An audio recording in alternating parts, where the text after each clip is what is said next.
Well, it's Tuesday Wrestling, and you all know what that means. That means once again we get to review NWA Powerrr, AEW Dark, and NXT. Now, for the NXT, as you know, we're going to be talking about the upcoming uh, pay per view called NXT Deadline. Will feature the first ever Iron Survivors Challenge, where Shawn Michaels calls in some WWE Hall of Famers to discuss who could be the most likely to participate in this first of a kind. But first things first, we'll be reviewing the latest GLEAT show, G Pro Wrestling version 40. This one had some interesting matches that took place, but also dealing with the aftermath from version 39, where we witness, of course, Kaito Ishida turning his back on Bulk Orchestra, but in the process, Harley Jackson also decided to side with him and Black Generation. It's still unclear what the motives are, but it's rather interesting. But also, we're going to be having some news updates to discuss what matches are going to be taking place, what's being booked, and all this and that. But also, for the added bonus, we got the Unagi Sayaka Watch happening. As you know, she had the recent match on Marvelous against Maria. I have to say there was some interesting developments that took place that I did not see, but it kind of fits for her now. But also, her first tag team match with AOI, known as Dokupe Kabuki, which means Dr. Pepper, in fact, had their first tag match, but were they successful taking on um, Misa Koguma and Yasumika Yanagawa. Hopefully, I pronounced it right, but we'll find out soon enough. So, let's get ready for another episode of Deleted Wrestle Zone.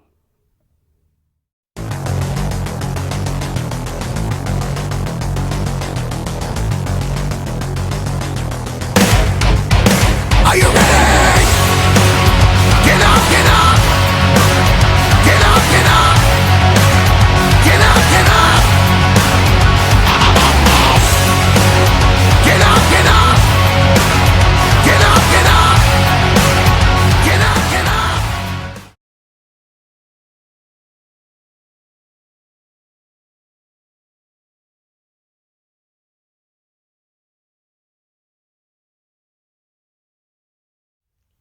Welcome everybody to Deleted Wrestle Zone. All things that is pro wrestling with AEW, NXT, New Japan Pro Wrestling, Impact Wrestling, the National Wrestling Alliance, various promotions, wrestlers, matches, and championships. I am your host, J. Rod here. So, let's begin with the latest GLEAT show, G Pro Wrestling version 40. Opened up with the members of Bulk Orchestra consistent of Czech, Shimatani, Hayato, Tamura, and Quiet Storm. Now, keep in mind, last time they were not in a happy mood after being betrayed by Kaito Ishida. Now, I don't know for sure if someone warned them not to trust them. Ishida seems like he had his own thing going on, but however, right from the middle of their promo, they were appeared by Takanori Ito and Masato Kamino. Now, I don't know what they're saying, but it seems like they're targeting the G Infinity Tag Team titles. It appears that they have that in mind, but however, here comes Ishida, Flamita, Utani, and of course Harley Jackson showing up. Now it's still unclear what the process is going on. However, basically, there was going to be a very interesting interaction between Ito and Kamitano teaming up with the members of Bulk Orchestra, while Czech Shimatani will be involved in a lumberjack match later on. So we'll see about that. Now, first match is tag match. We have Yu Iizuka teaming up with Soma Watanabe to take on 60 Seconds, consistent of Jun Tonsho and Keiichi Sato. Now, to be fair, I would have assumed that 60 Seconds would have walked away out because they had built up momentum from the time they had formed. But I was a bit surprised that it didn't end up that way. It was Watanabe who picked up the win. Watanabe who picked up the win with a 450 splash onto Toncho, giving them the win. I don't know if this was an upset, but it's a good one because I cannot recall any matches that may have featured both these men, Iizuka and Watanabe picking up the win, but it was a good one. I'm not gonna lie about that. Our next match, excuse me. Our next match is singles action. We got Aise Onasaki from Strong Hearts taking on a freelance veteran named Magnitude Kishiwada. Now, I don't know much about this guy, but this dude, from my understanding, had worked with various promotions over the years. But he seems like he knew exactly what he was doing in retrospective. But he does have a powerhouse type of a wrestler that I've witnessed. But the reason is because he seems like much of his body is built up at the upper body part. But it did help him when he applied a power bomb onto Onizuka to pick up the win. Now, I don't know much about this guy. Hopefully, I'll get to see him in other places, but we'll see about that. Next up, we got tag team action. We got Shima teaming up with Seishi Ikimoto to take on Oji Shiba of 60 Seconds in Minoru Tanaka. Now, you probably would have assumed this is going to be interesting. Now, Ikimoto, I never seen him involved in a wrestling match. He normally gets involved in UWF rules match. Now, that's like the MMA style type matches that you may have seen. But in this case, I did not anticipate Ikimoto to be involved in that. But I think he'll hold his own. But it was his kicks onto Shiba that kind of sealed the deal for him to pick up the win for his team. So Shiba got knocked out. Shiba got nicked out, and of course, allowing for Ikimoto to pick up the win. Now, our next match is a lumberjack match, and special guest referee is none other than Gamma from Dragon Gate. The competitors are none other than the Czech Shimatani and, of course, Michiko Miyagi. This is an intergender match. What I liked about this one is that everybody brought out the whips and they started whacking Shimatani. But what happens when they come across Michiko Miyagi? Well, that's a different story. When she was already out, they're like, and they're just ignoring her that ever happened. But for some odd reason, Czech Shimatani was not having it. Now, do you think that whole thing lasted long? No. Sooner or later, they were told they have to, or else they'll be fired, or whatever. I don't know what they were saying, but they changed their tunes. But by accident, what was it? Um, I don't know exactly what it was happening, but it was Shimatani who picked up the win by applying the brainbuster, but he was hesitate to go on the third count, and of course he went with it, and Czech Shimatani won. However, Michiko pulled down his pants, and all you see is nothing but fishnets. Yeah, it's kind of weird, creepy, so I don't know what's the purpose of that. Now, our next match, we have tag team action. We got T-Hawk and Shigehiro Iri taking on Kaz Hashihawa and Tetsuya Izushi. I thought this match was pretty good. Had a lot of bit of the powerhouse type thing, but this ended with a somewhat of a reverse pinfall by what's his name, T-Hawk onto Hayashi, giving Strong Hearts the bigger win. So I was surprised about that, but it was pretty good. Now, our main event, we have Bulk Orchestra, Quiet Storm, and Hayato Tamura teaming up with Takanori Ito and Minoru Fujita to take on Kaito Ishida, Flamita, and Utami and Hartley Jackson. Now, it's still unclear about those four individuals, whether they're part of the stable, but they were able to pick up a good win. It was determined now that there is the possibility that we could see another stable being formed, but it was Ishida onto Kamitano with a German suplex to pick up the win. So it's still unclear. But now it seems that Strong Hearts are not going to tolerate Ishida, along with his new friends, to start causing problems. So we could see another stable feud coming in place. So we don't know if that's the case. there's still no word from Ishida if he and Black Generation and Jackson will be working together. We don't know that. They haven't said anything. But hopefully we'll find out soon enough. I think that's pretty much it. So let's move on with NWA.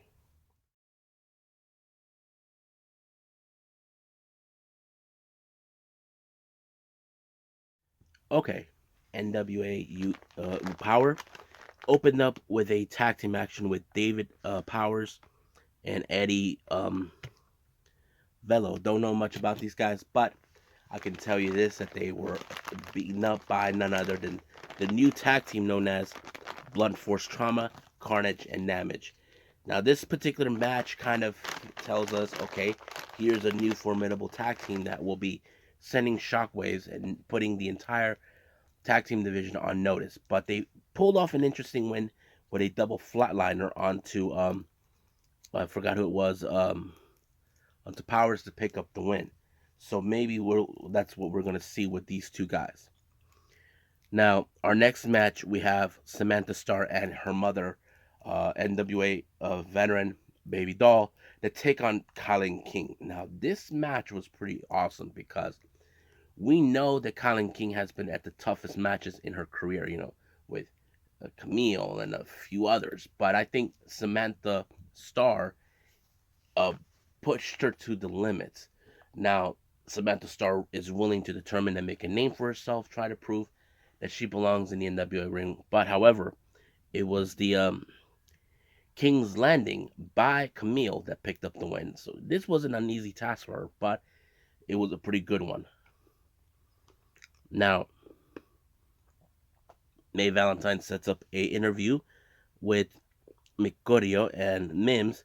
It appears that these two men will be involved in the Wildcat Rumble Revolution. Looks like it's going to be a very interesting matchup, but we'll see how they're going to go. Now, we got an interesting match taking place. This is a stipulation type between the Speculators and the Cardonas. Now, if the Speculators win, Rolando Freeman will get his time with Matt Cardona. But if he wins, he gets to decide which championship Cardona will never ever be challenging for. But if Cardona's wins, Matt Cardona gets 5 minutes with Rolando. So that kind of put them under pressure. So I'm like impressed by this story, how this is going. Matt Cardona cannot stand Rolando because Rolando is now bragging about how he pinned him twice, which is true. And that kind of sets the story a little bit.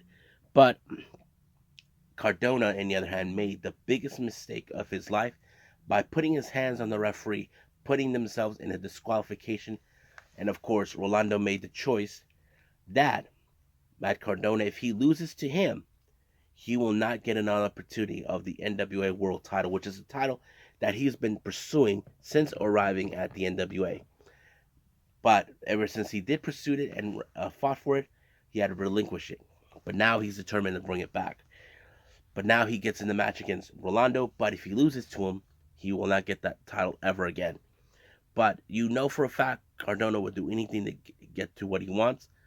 But when the referee did not look, he gave Rolando the blow and the radio silence to pick up the win. So he looks more like he's in the path to clear to get his hands on Tyrus and to obtain the NWA 10 pounds of gold, or as they call it, Sweet Charlotte. So we'll see what happens then. But I have to say it was a pretty good storyline how they were telling it. But we'll see from there. So let's move on with AEW Dark.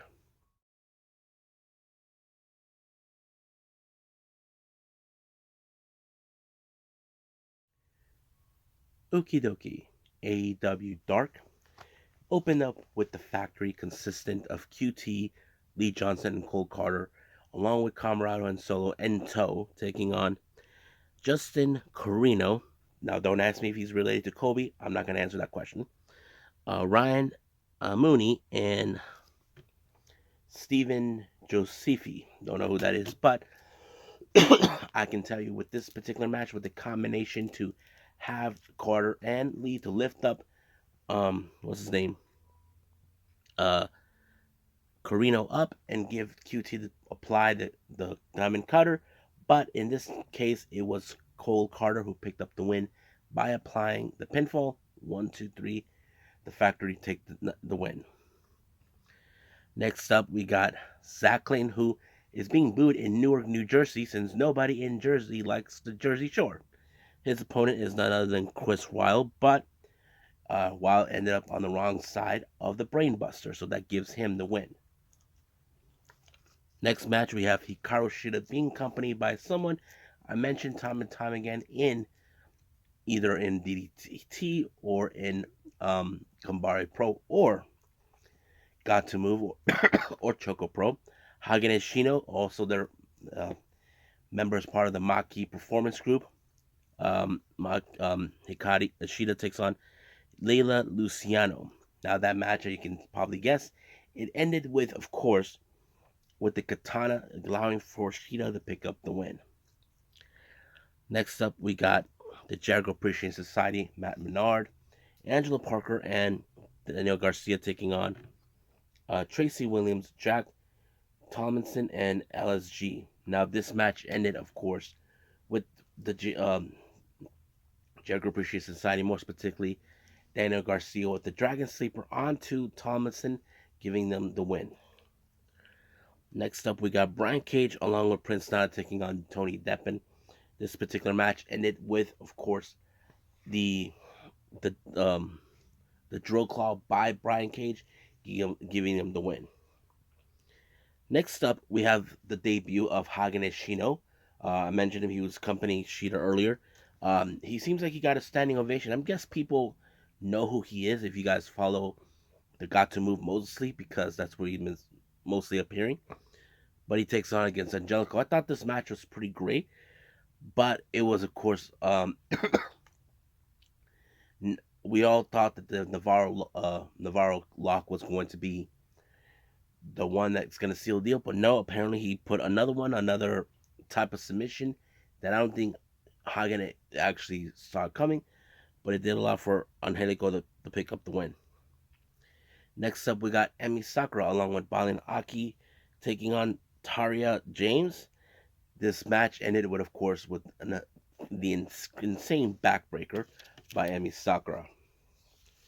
Now, our main event is, of course, the Wingmen, Peter Avalon, Cesar Bononi, and Ryan Mena taking on Private Party, Isaiah Cassidy, and Mark Quinn, along with Matt Hardy. Now, Ethan Page has not been in a good mood with Matt Hardy the entire time. Been trying to break him in half ever since they picked up their contracts and all this and that. But, however, Matt Hardy actually decided to push Ego's buttons by applying the Ego's Edge onto, I believe, onto who was it? He applied it onto Avalon to pick up the win. But things did not go so well. But Ethan Page said that if he keeps it up, he's going to hurt Private Party, no matter what Hardy tries to do. He wants him to stop resisting and all this other stuff. So, we'll see what that goes between them, but we'll see about that. So let's move on to our final review, NXT.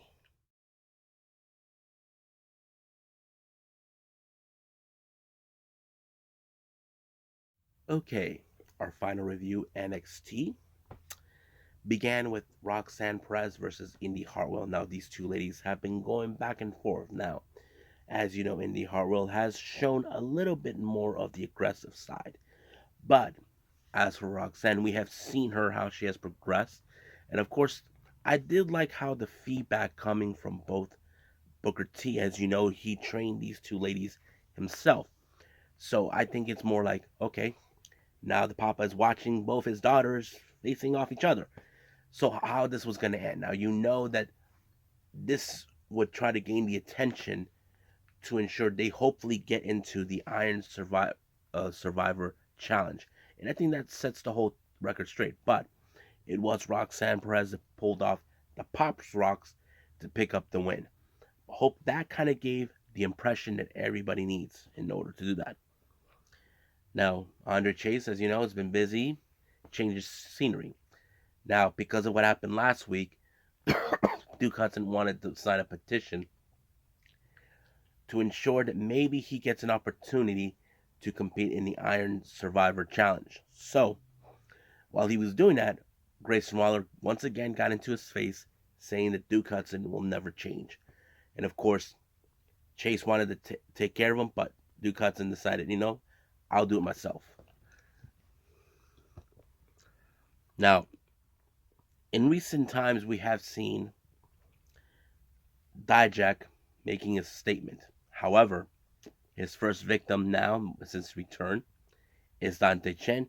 This one ended with a somewhat of a go-to hell type of maneuver, but he's not here to make friends or try to relive his past. It's more like giving justice to those like wrestlers like Wes Lee, Braun Breaker, those of today's who are in NXT. And I think that kind of sets the message. Now, as you know, the Creed brothers have decided to go after Indus Ver, and Sangha. However, JD McDonough has his own opinion about this little feud between both teams. Now, he's not 100% convinced that the Creed brothers, how do I say this? Their background is going to be enough to take down Indus. Now, Ivy now may think that Creed brothers are out of the rails on this one, but that's the state of opinion of everyone. So, JD McDonough put himself in a match against Julius to prove once and for all what exactly he's talking about. Now, as you know, we had the WWE Hall of Famers, not only with Shawn Michaels, but we did saw Sean Waltman, Road Dogg, Molly Holly, and Alundra Blaze, also known as Medusa, giving their opinions on which of the women's in the should be involved. Like they voted, they have like Roxanne, Cora Jade, who else they talk about? Fire, and a few others. So that kind of sets the whole thing. But Michaels did say that he wants them to pick a list who they think should be in the women's Iron Survivor Challenge. Now our next match we have what's his name? Grayson Waller taking on Duke Hudson. Now, as you know, there were some moments that Duke Hudson lost focus. He was about to go back to his old ways, cheat. But of course, it did cost him the match against Grayson Waller. But of course, Grayson Waller did say that he should be the one paying attention to be involved in the Iron Survivor Series match.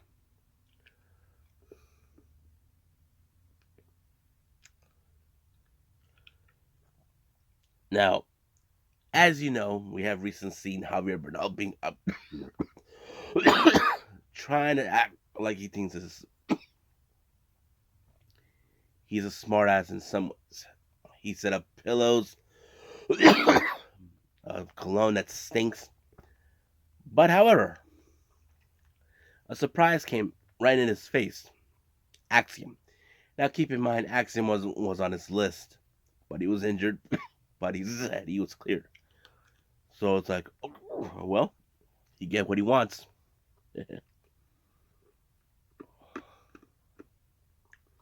Now our next match, this is a feud that's been going on for quite some time.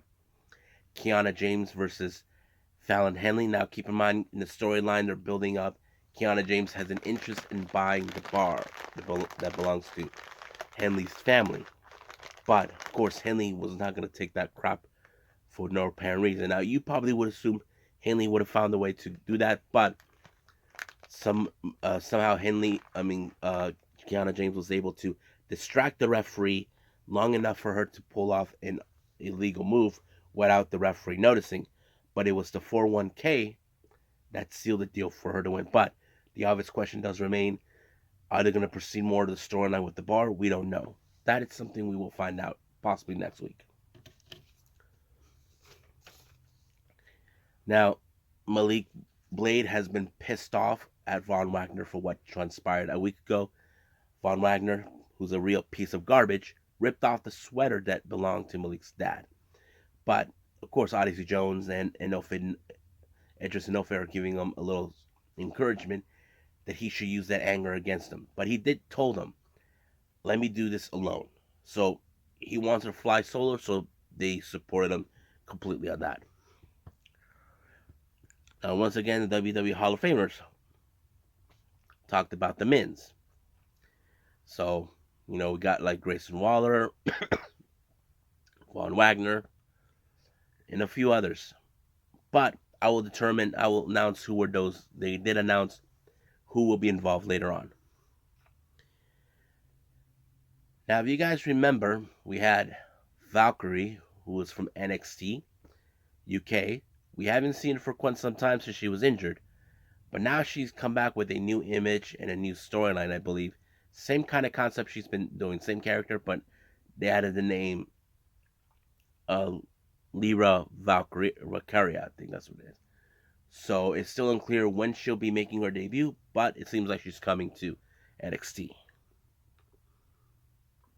Now, we get another interview this time with Raquel Gonzalez. Now, Raquel Gonzalez seems like she's been targeting Indy Hartwell. Now, the reason is behind that is because Indy Hartwell, as you know, she believes that she may have the fans behind her, but she thinks there's something more about her that people are not seeing.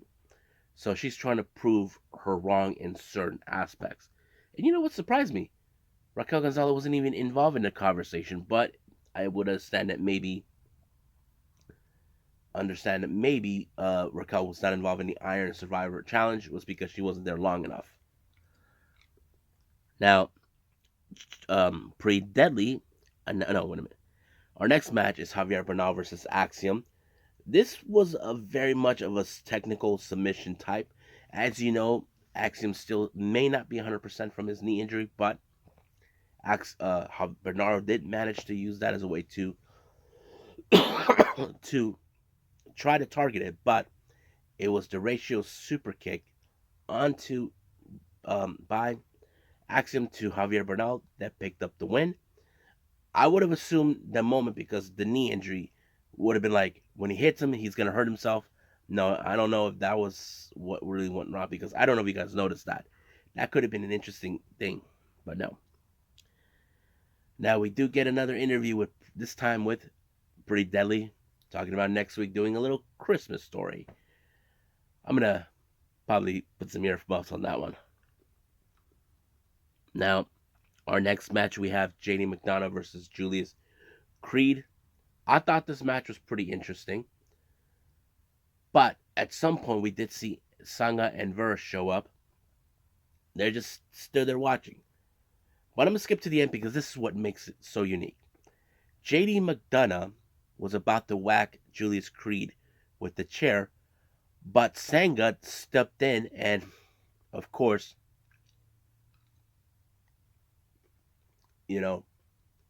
took the shot, and McDonough just skedaddled. But what Sangha and Ver are looking for, they're asking them, they want them to be 100%. Even though Julius Creed won by disqualification, it kind of puts it into a very interesting storyline and dilemma between the two teams. So we'll see how that goes. Now, since Dijak returned, it appears that the Don of NXT, Tony D'Angelo, is setting up a new business proposition with Dijak. Seems like he also has his issues towards Wesley. If you guys remember, during his match with Wesley, it put him on the shelf for quite some time. So it could be one of those things that could set up the whole story. Now our next match, Von Wagner versus Malik Blade. I thought Malik Blade did pretty well. He did show a little bit of the aggression on this, but nope, it was not too much for the big man until Von Wagner applied like the Death Valley driver onto him to pick up the win. But however, Wagner wanted to punish him more. Odyssey Jones and Edris Enofa showed up just in time to deal with him, but Jones was the one that handled Von Wagner and sent him packing. Now, let's talk about they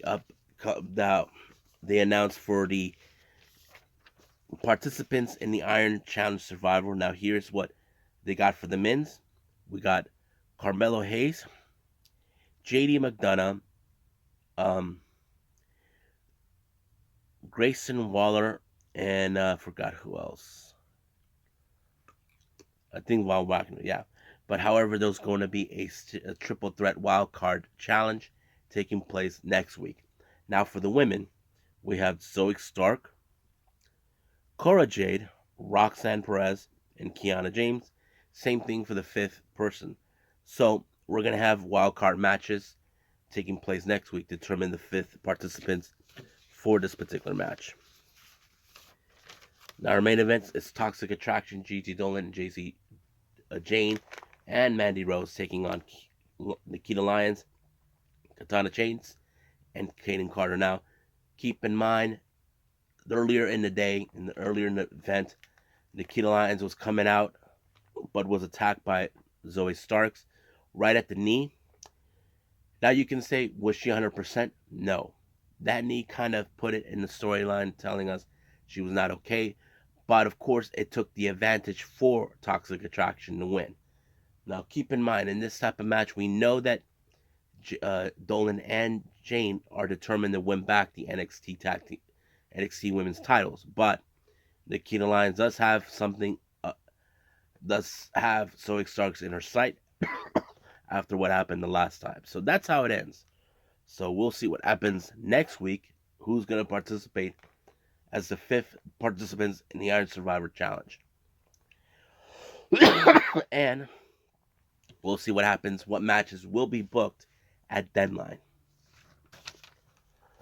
So let's move on with news updates.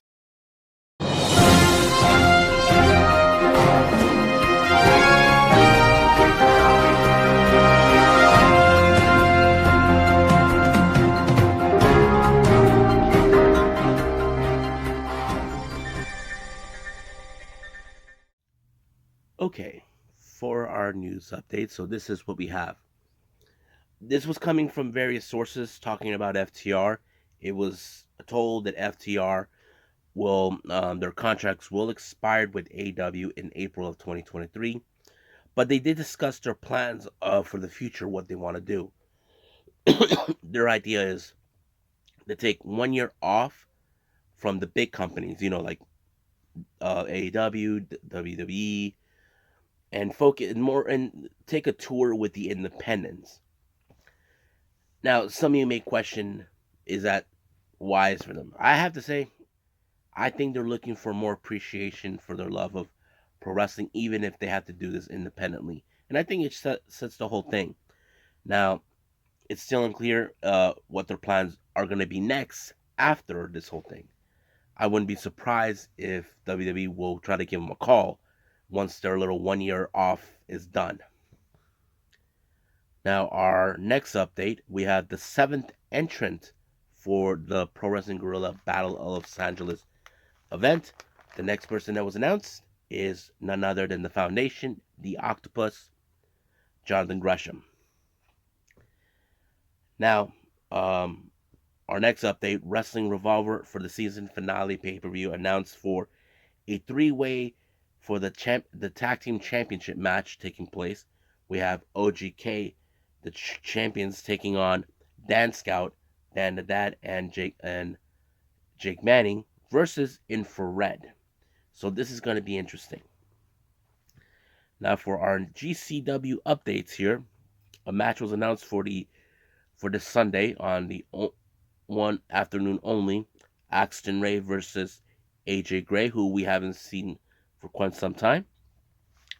Now for the upcoming the New Year's weekend doubleheader, Leon Slater has been signed to both shows for this coming New Year's Day and New Year's Eve and New Year's Day. Now our final update is coming from Prestige Wrestling for their upcoming event in January, Vendetta, that will be taking place on the 21st of January. We have 2 matches that have been announced. The first one, Robert Martyr versus Kid Bandit. And this one, I'm kind of curious. Evil Uno versus Jacob Fatu. This is going to be interesting.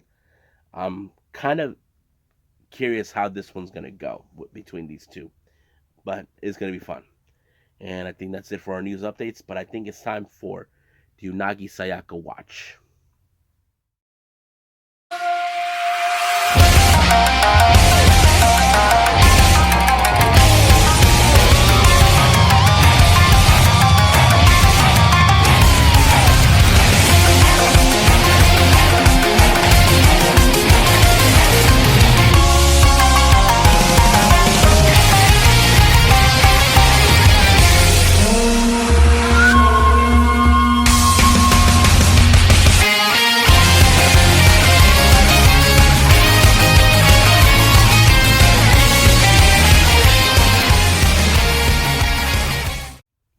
Okay, for all you Unagi Sayaka fans, here's what's been going on with her recently. Uh, this past weekend on the 27th, she had her match in Marvelous against Maria. She defeated her, but there was an interesting promo at the end of this match. Don't know what they said, but it seems like it's serious. Um, I know that Maria mentioned in an article that she is happy that Nagi show up, but she's not going to tolerate her coming to her turf and try to take control of it. So that is one of the things I have noticed. But we do know that she will appear this coming Sunday at another Marvelous show for the one-day tournament only for a chance to become the AAW champion, which is a title that was vacant by Takumi Iroha. As you remember, she was injured, so that title will be vacant. So stay tuned for that. So I'm looking forward to that. However, on a note I want to make on this one, as you all know, Unagi doesn't have any seconds with her whenever since she went freelancing. But however, on this particular day, she had two of them, and it was in fact Yurika Oka and Rina Amikura. Now, you may ask me, why is that special? Well, Rina Mikura, if you guys know this, she is a member of Colors, and Colors are in fact allies of the Cosmic Angels, and Unagi is still a member. Keep that in mind. So it makes sense, because she was also booked on that particular day on the 27th of November. So she, of course, Unagi was happy to see her. So it was no problem for Rina to step in as her second. And as for Eureka Oka, as you guys remember, she did came out after her Unagi's 2-on-1 match against Team 200 kilograms. She asked to have a match with her, but Hoshimoto did not like what she was hearing, so she ended up in a tag match with her. Well, in a handicap match, teaming with Unagi later on in December. So it would make sense that they would be her seconds on this one. So I'm putting this out there because this happened before with, I believe, back on July 10th during the Wrestle Seki Gahara event. Unagi did not have any seconds with her. And that was true. And I didn't see that with her at all in the recent matches she's been involved with, Marvelous or just Tap Out. So it's kind of interesting to hear that. So for anybody who's worried about that, well, now you know that this particular day, Rina Mikura and Yurika Oka stepped up to be her seconds.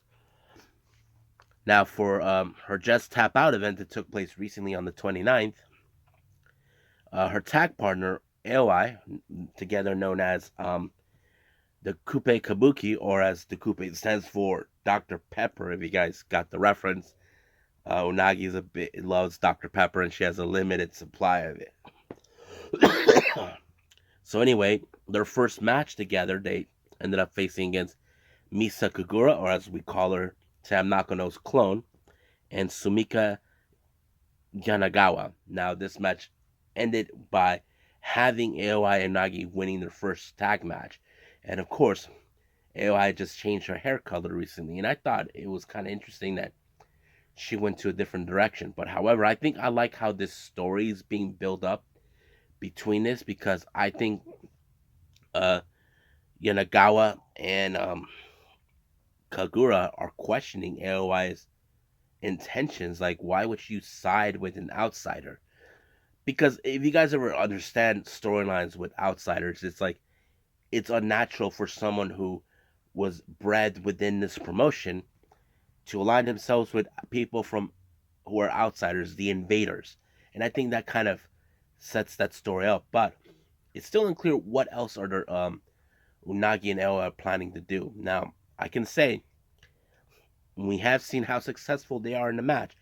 Now, I want to put this on record. I did not see both matches. I have been following this on Twitter. Yes, I know we've been hearing the stories and stuff, what's going on Twitter. Let's just enjoy what we can as much as possible before it goes up in flames for the time being. You know what I'm saying? So that's how I follow it. But hopefully, if this match has been uploaded either on YouTube or the guys at Watch Pro Wrestling uploads it in their site, then we'll see about that. So I think that's pretty much with everything else. So let's just call it a day. Well, I hope everybody enjoys this episode. Coming up, as you know, we got the recent Stardom event that took place on the 27th of November. We'll continue on with more on the Goddess of Stardom Tag League. We'll find out who is in the lead, who can most likely be the ones that have a potential title shot for the Goddess belts that are being held by Meltier.